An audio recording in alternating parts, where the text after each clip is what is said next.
Okay, everybody, let's just take a moment of quiet and let's prepare for our learning and then we'll begin.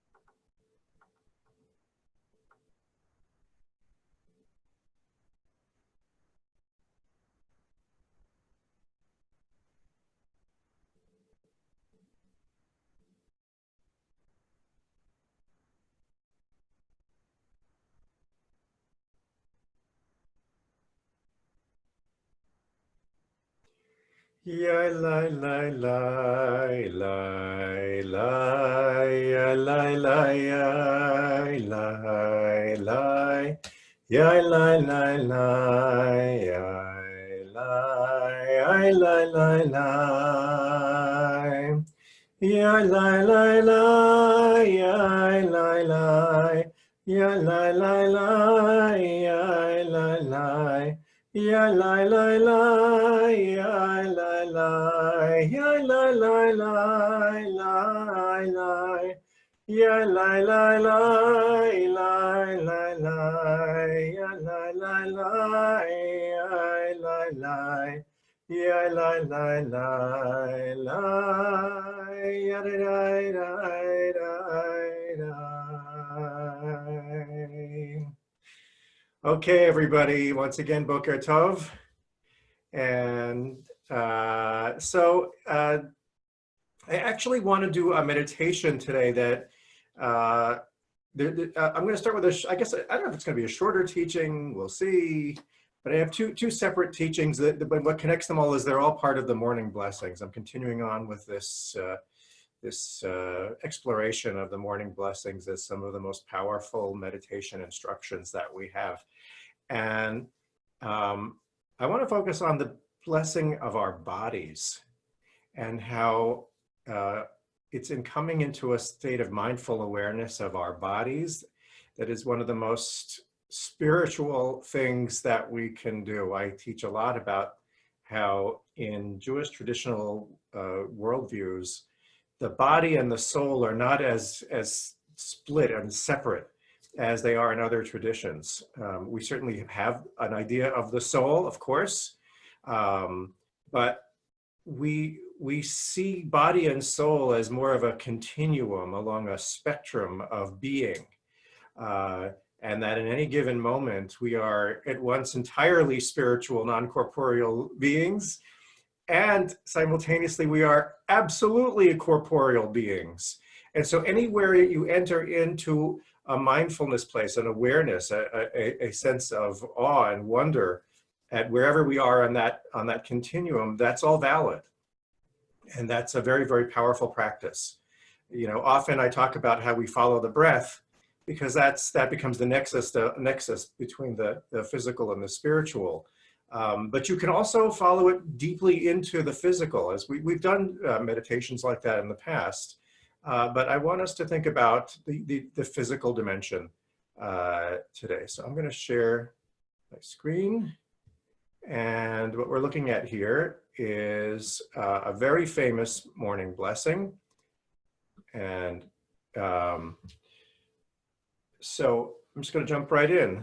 Praise are you, Lord our God, King or ruler of the universe, who with wisdom fashioned the body, creating openings and organs. It is known before your exalted throne that should but one of them, by being blocked or opened, fail to function, it would be impossible to exist.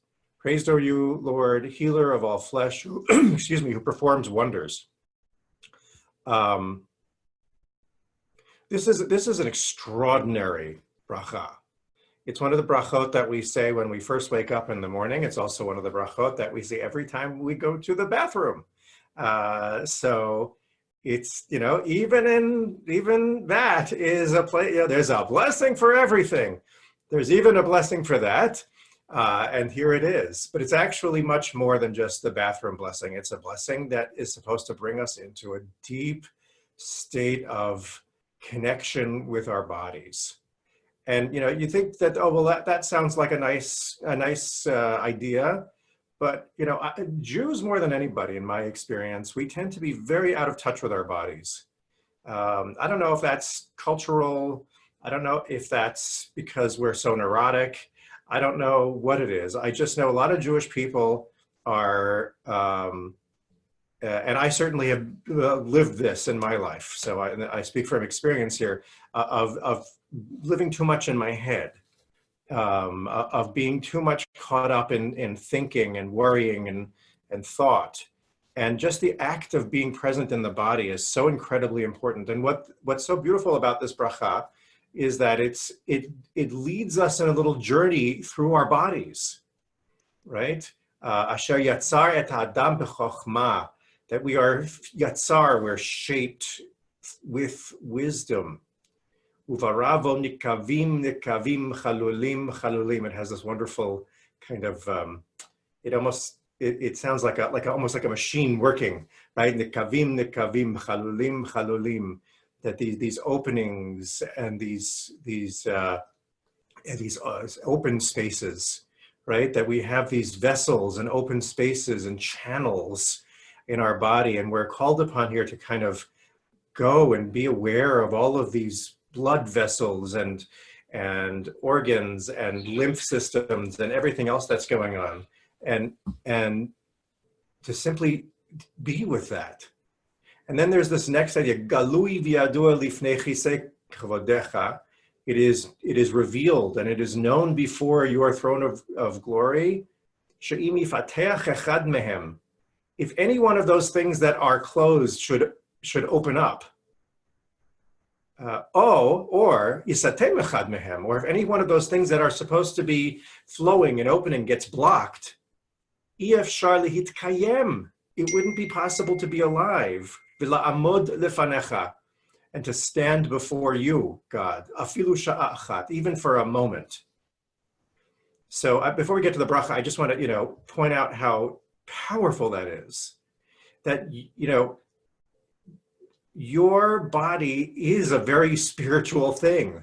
Your body is a testament, a living testament, moment to moment, about the miracle of life. I mean, think of the odds you are beating every single second by having your body functioning. There are millions of channels and organs in your body that all have to function in perfect harmony, and somehow it's functioning. In this time of COVID, in this time when we see how much our health is under threat, how many microbes and viruses are out there in the world that are constantly in the air around us, it truly is a testament to the fact that there's this divine presence that's deciding you are still supposed to be here right now. You're still alive. And this idea becomes even more beautiful when you look at the bracha at the bottom. Baruch atah Adonai rofech kol basar umafli lasot.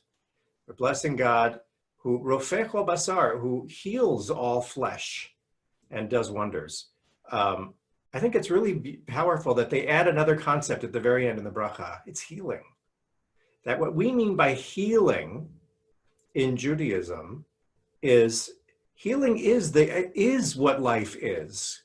You can't I guess one way we think about healing in a conventional way is, your body functions normally, then something goes wrong, and then you have to heal it, right? Healing suggests something is wrong.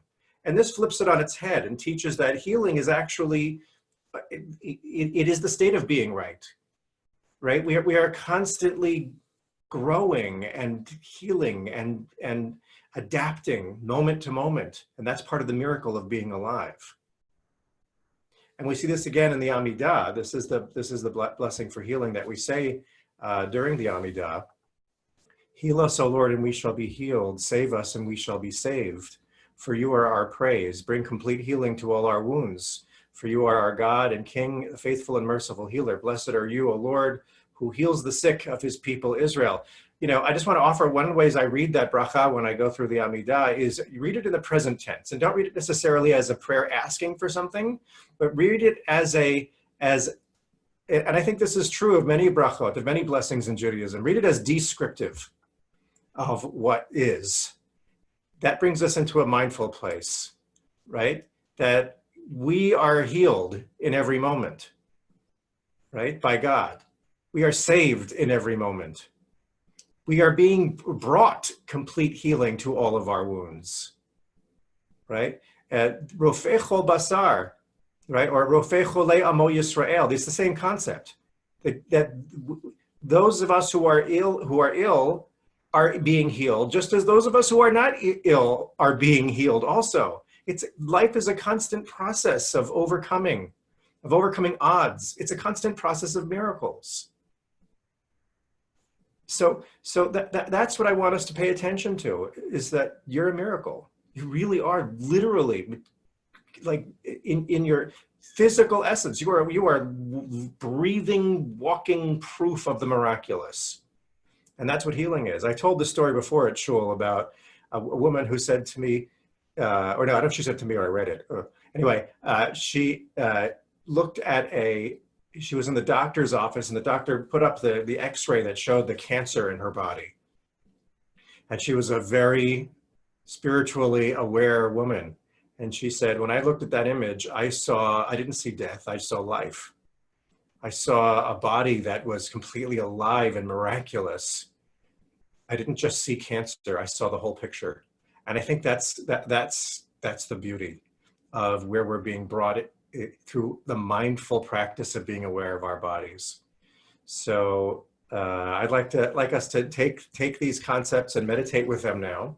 So I'm going to ask us to get ready for our meditation, and so let's sit comfortably alert and relaxed in our chair.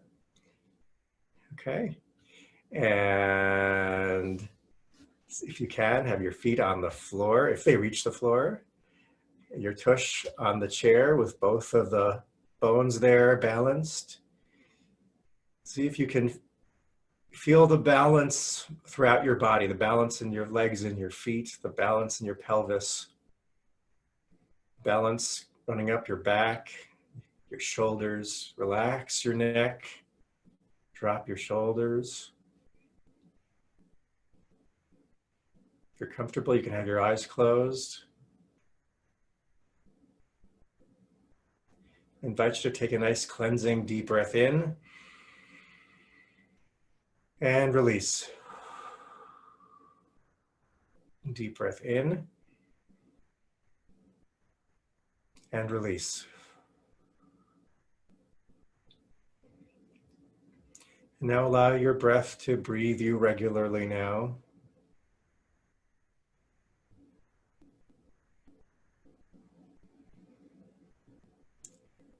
And as we're following the breath, let's notice the rising and falling of our belly.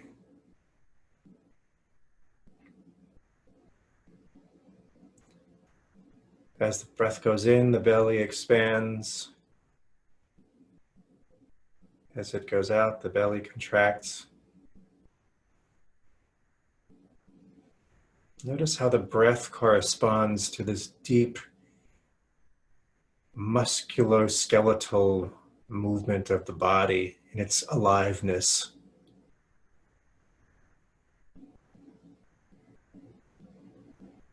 Let's keep following the breath as it affects our body.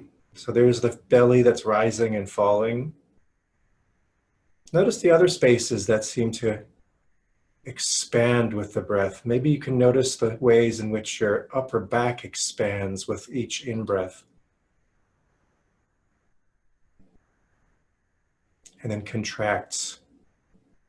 How all the muscles, both in your front and in your back, subtly and not so subtly expand and contract as the breath comes in and goes out.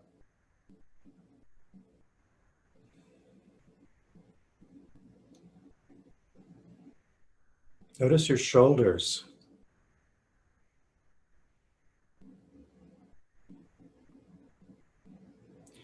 Are they subtly rising and falling with the breath?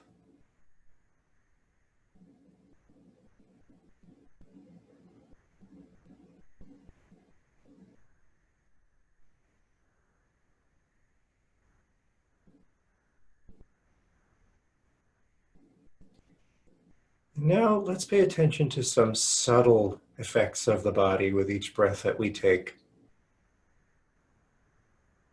Notice the feeling that overcomes our body, maybe on a deep, even cellular level, with each in-breath. As the oxygenation comes in through our nose, our mouth, and into our lungs,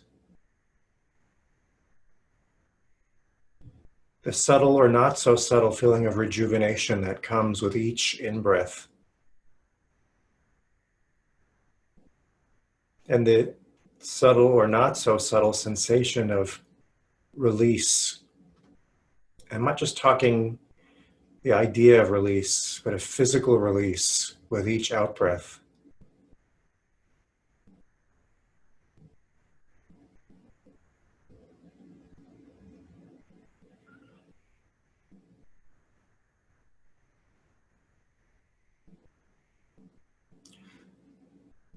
Allow the breath itself to direct us deep into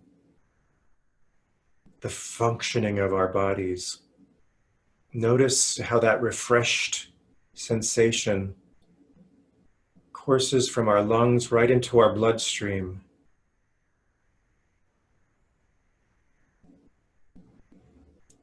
With each breath,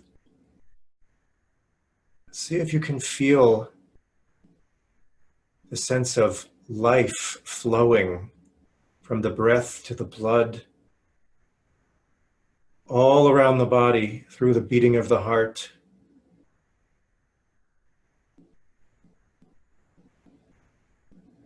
To the cells, to the muscles, to the organs.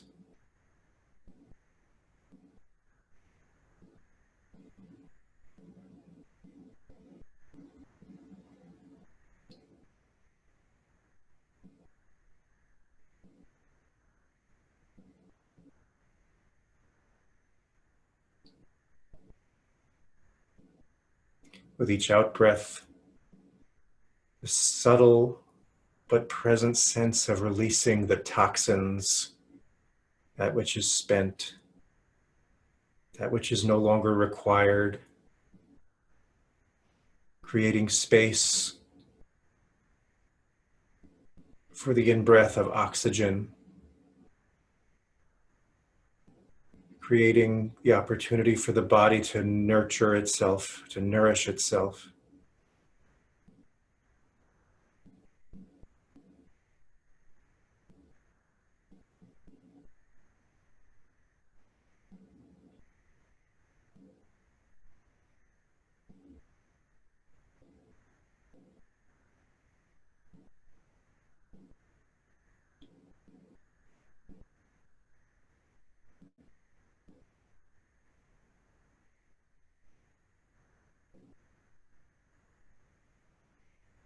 Allowing the breath to take us into the functioning of our bodies now, the subtle awareness of the beating of our heart,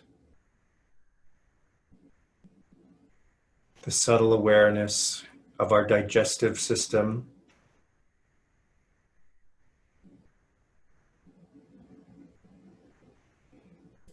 the subtle awareness of our muscular system,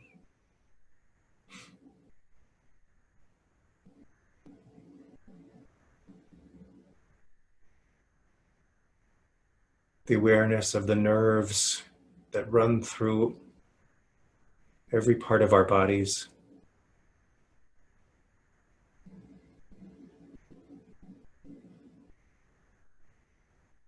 The skeletal system, supporting us.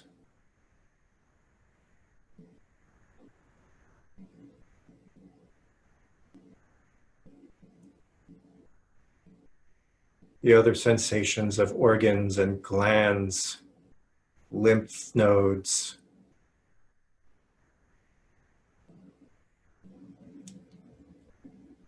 fluids and humors,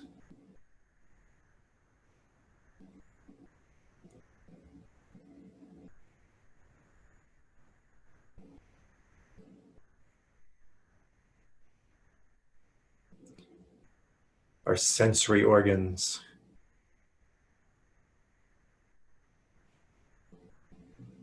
our skin,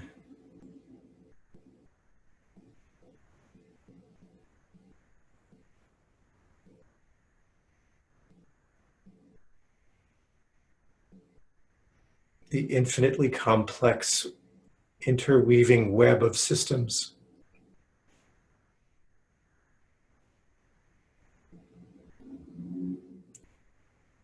Asher yatzaret adam b'chokhmah. We're fashioned with such infinite wisdom. With each breath, can we sense the mafli la'asot, the wondrous creation, this image of the divine, this microcosm of the universe.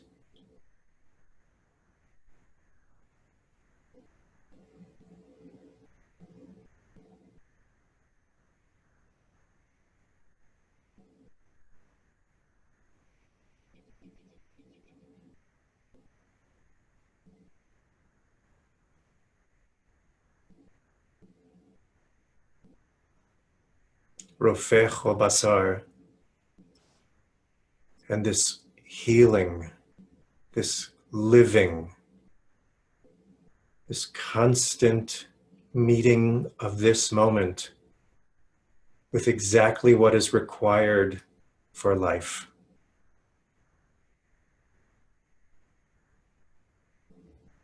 Despite the infinite complexity, it brings us this moment.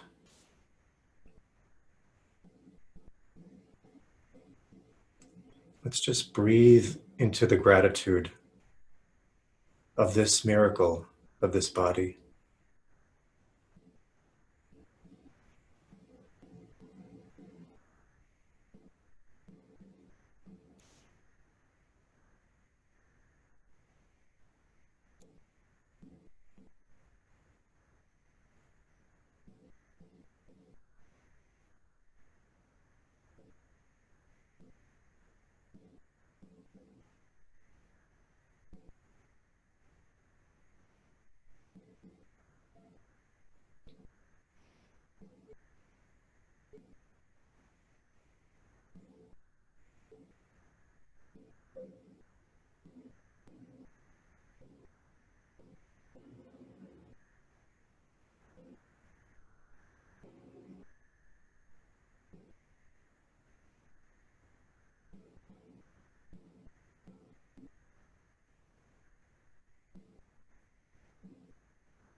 Ya la la la, ya la, ya la la, ya la la, ya la la la,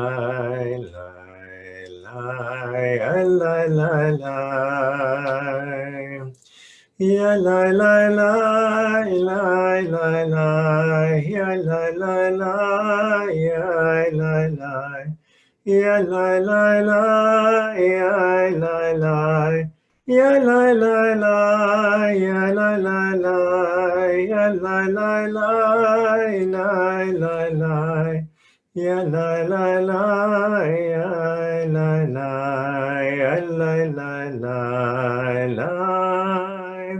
ya la la la, ya la la la.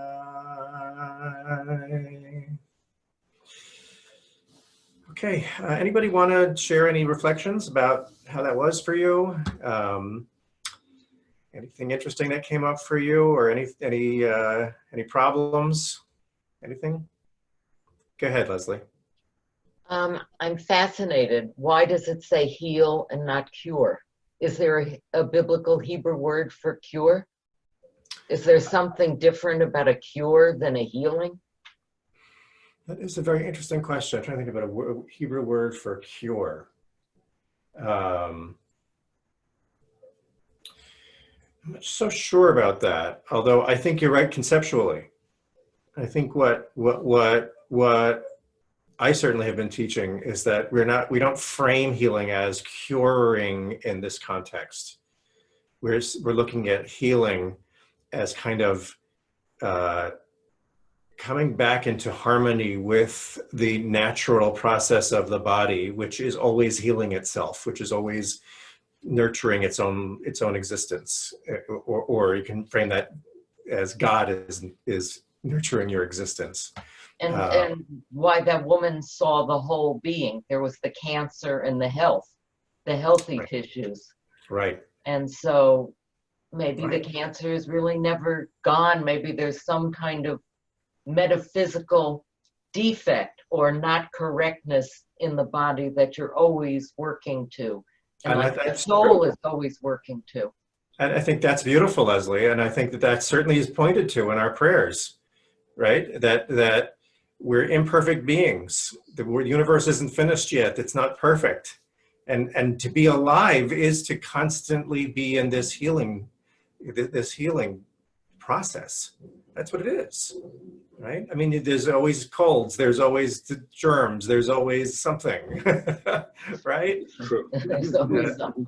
Always something. Yes, Howard. Well, wouldn't it be healing includes curing, but curing doesn't include healing, because you could have a broken bone, you could have a stab wound, you could have a cut, and you're not cured of a broken bone. You're healed. So curing seems more of a disease, virus, flu, what have you, concept. Healing includes a physical problem with the body. Beautiful. And actually, I would take it even further, Howard. I would say that, one of the pitfalls of Western medicine is this sense that is to treat the body as a kind of machine that things can get broken, and so you have to fix it, right? And so if you're looking at the body in those kind of very deeply objectified terms, then you're missing this concept, which I think you see more in Eastern medicine, which is to say a more holistic approach, which I think is also reflected in these prayers and in this meditation, that the body has built into the miraculousness of its existence this inclination toward healing, which sometimes manifests as curing. Curing when we can assist the body in its natural movement toward life, right? The body is always moving toward life, and we can assist that, but that's actually the way that we are in the image of God, right? And so it's really interesting stuff to look at. So thank you for that, Howard. Others, how was that in terms of your practice? Like, did you find that it helped your mindfulness, or was it distracting or anything like that for anybody? Go ahead, Sari. Okay, well, remember last week I couldn't sit and everything. This week was totally different. I mean, I totally went in deeper with this concept than I did last week. So I don't know, maybe it's a topic. I don't think it was a topic though. Right. It's often, like we said last week, sometimes we're going to be restless. Sometimes we're going to not, I was outside. This week I'm inside. So maybe there's less distraction from noise and birds. Maybe that was it. I think the larger point though, Sari, is that, whatever happens, right? In other words, it's like, you never know what you're going to get. It's like a box of chocolates, like Forrest Gump, right? Like, you're going to sit in your meditation, and sometimes it's going to go really well, and you're going to go really deep or whatever. And then sometimes it's going to be a real pain because just making yourself sit there is so hard. And then sometimes you sit down and you fall asleep and you think, well, yeah, okay, I took a nap. We just never know. And that's okay. That's how it works. Okay. Joel? Hey, okay. I was just thinking in a little different vein, which is focusing on not so much what's going on this part of my body, but what's going on up here in the brain, and how that teaching relates to that. And Well, you know what? You gave me a great segue into the next thing I want to teach. Okay. So about the states of mind that we are called to in our meditation. So I'm going to share my screen again. And okay, so this is another famous section of our morning prayers, which we conventionally say when we go into a synagogue. Ma tovu ohalecha Yaakov mishkanetecha Yisrael. How goodly are your tents, Jacob, your dwelling places, O Israel. And I want to just direct us to the spiritual readings of these texts. Notice there's these parallelism. Of course, this is what Bilam spoke when he tried to curse the Israelites, and instead this blessing came out when he looked at the Israelite encampment. But there's two halves of it. There's Ohalecha Yaakov and Mishkanotecha Yisrael. Remember the story of Jacob when he wrestled with the angel, right? He had this with this mysterious angel in the middle of the night, and he had the angel pinned, and the angel said, I need to go because the sun is coming up. And Jacob said, I won't let you go until you bless me. So the angel says, Okay, your name will no longer be Jacob, but Israel, because you have struggled with the divine and you have prevailed. So here we have the two names of Jacob here. And notice the two kinds of tents that get associated with the names. So Jacob has an ohel, but Yisrael has the Mishkan. An ohel is a tent. You know, it's a tent you go camping in. It's an ohel. But a Mishkan, of course, isn't just any tent. The Mishkan is the Mishkan. It's the tent of meeting. It's God's dwelling place that we have. And we are both Yaakov and Yisrael. Just like Sarah, your point about today you are more in touch with your Yisrael, right? And then sometimes you're going to be Yaakov, just like all of us, right? And so the act of sitting in meditation is this act of going from the tent of Jacob to the Mishkan of Yisrael, to this much more open, spacious, magnificent, glorious tent. And this corresponds in Kabbalah. We have two states of mind. So Joel, this is to your point. There is the conventional state of mind we call mochin de katnut, which means the small mind, literally. And then there's mochin de gadlut. That's got the word gadol in it, right? The mind of greatness, of expansiveness, of openness, of true open-mindedness. And so there's this polarity of our being, that we have this small tent, the small mind, Yaakov, in his tent. That's what we conventionally call the ego. And then there's the Mishkan Yisrael. That is the awareness, the awareness of mindfulness that we then tap into. So then you can see something very beautiful by opening us up to that bigger mind, bigger tent. And we have this interesting relationship between the ego and God in the rest of this bracha, right? By your abundant grace, I enter your house. Read that as I, the ego, enters, read this all in terms of meditation. I, the ego, am now entering into the house, this greater awareness. I worship before your holy shrine with reverence. When we're sitting in meditation and we're following the breath, there is no deeper worship than that. When we notice the thoughts coming and recognizing them for what they are and allowing them to come and to go, that is worshiping before God's holy shrine with reverence. Oh Lord, I love your abode, the place where your glory dwells. That's it. This is the experience of glory. Mishkan kvodecha. Right? When you are in this mindful, open-hearted, open-minded state, that is experiencing the kavod of God. I will worship and bow down. Well, we can say that that's a gesture of mind. The ego seeing itself not as the be-all, end-all, but humbly recognizing its place in a much bigger awareness, a much bigger state of mind.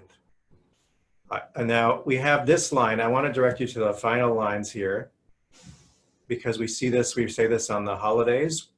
Also, we say, Va'ani tefilati lecha Adonai et ratzon. Va'ani tefilati, right? Remember this? Lecha Adonai et ratzon. This is one of my favorite lines in all of Judaism right here.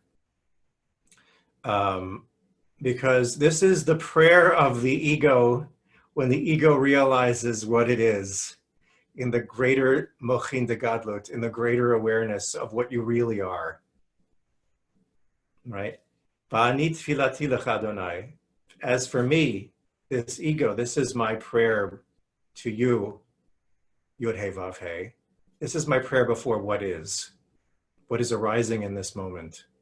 Et ratzon, literally this moment of favor, this moment where there is this present moment where there are no problems, there is only peace. Elohim berov chasdecha, to the divine that is abundant in chesed, in the kindness of this moment. Aneni be'emet yishecha, answer me in the truth, the reality, the truth that is salvational, right? That the truth of this moment is kindness, it's salvation. So it's a prayer. I sort of look at this as a prayer of the ego.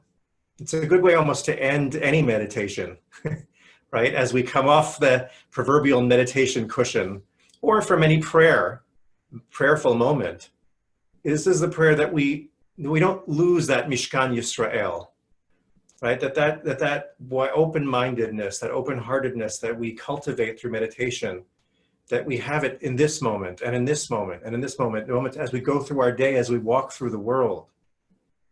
May your kindness and your grace and your love that is always present in the present moment, may it always be a blessing. Right? That's the blessing, that's the wish for this moment. So let's sit with that one, shall we? Okay, so everybody get yourself in a comfortable position again, that's alert.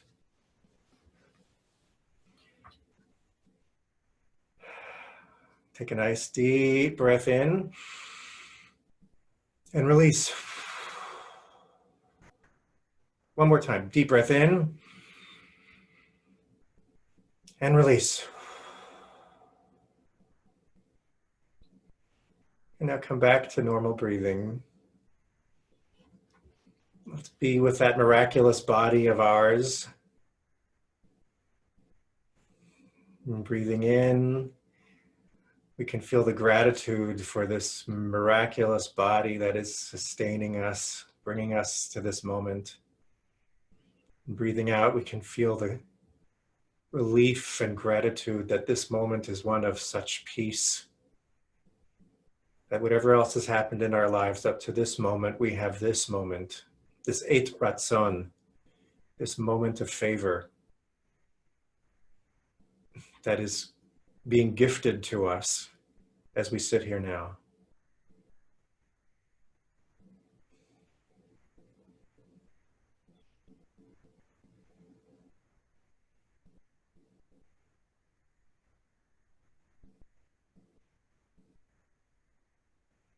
So allow the breath to ground us in our bodies, to ground us to our chair, to ground us to the earth.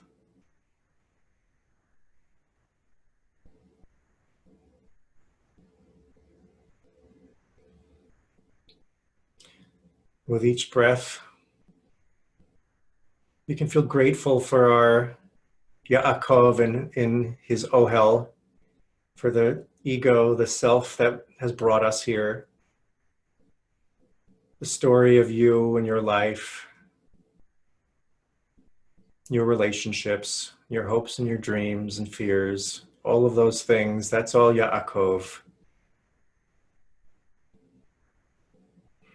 And that Yaakov that you are is being breathed and nurtured and cared for by the body, by God, by all that is.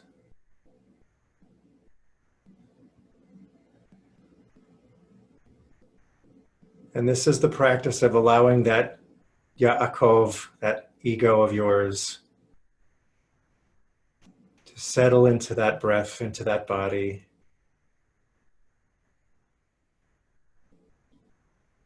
And to be met with so much love, without judgment, without rejection.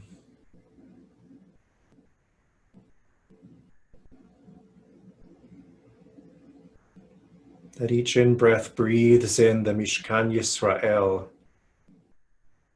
the greater self, the Mochin, the Gadlut, the greater mind. With each breath, that ego is loved and appreciated.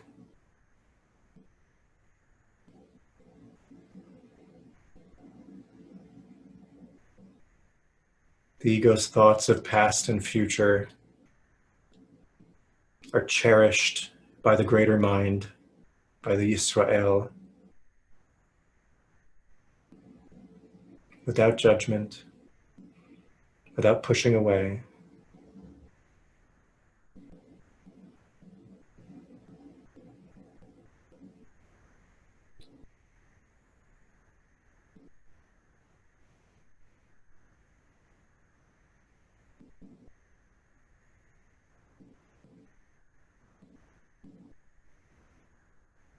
The ego took its body for granted. But now, as Yisrael, we see that the ego is being supported by this infinitely miraculous body, which in itself is a Mishkan.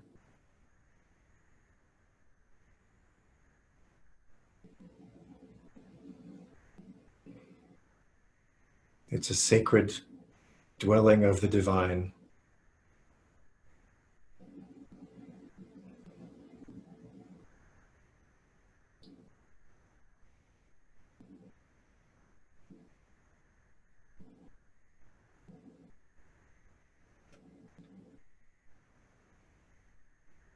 And each in-breath and out-breath ushers the ego into this great house, this spacious space of love, of chesed, of gratitude, of acceptance, of stillness, of timelessness, of peace.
Vani tefilati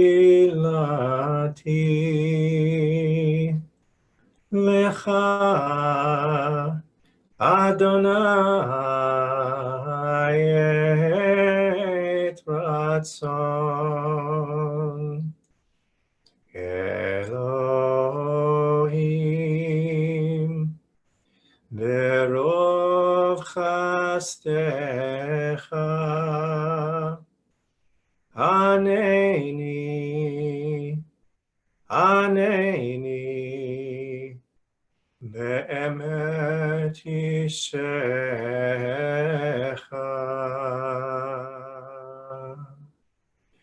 Yailai lai lai Yailai lai Yailai lai lai Yailai lai Yailai lai lai lai lai Yailai lai lai Yailai lai Yailai lai lai lai Yailai lai Yailai lai Yailai lai lai Yailai lai lai lai